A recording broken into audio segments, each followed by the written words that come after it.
এবার মাইনকা চিপায় পড়েছেন জয়নাল আবদিন ফারুক সাহেব। কারণ আপনি বলেছেন আপনার দলের কিছু লোক যারা নাকি মাদক ব্যবসায়ীর সাথে জড়িত।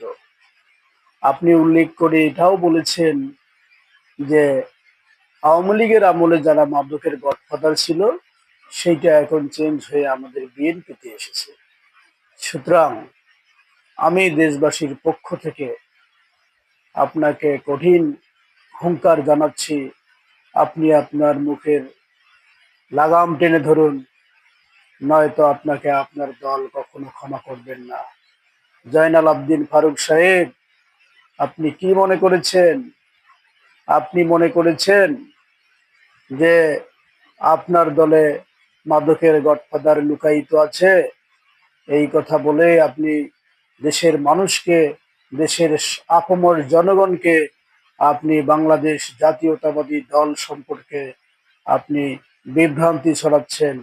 সুতরাং জয়নাল আবদিন ফারুক সাহেব, আপনি এ কাম আর ভুলেও কখনো করবেন না। আমি এই কুড়িগ্রামের ফুলবাড়ির থেকে তীব্র নিন্দা এবং প্রতিবাদ জানাচ্ছি আপনার বক্তব্যকে।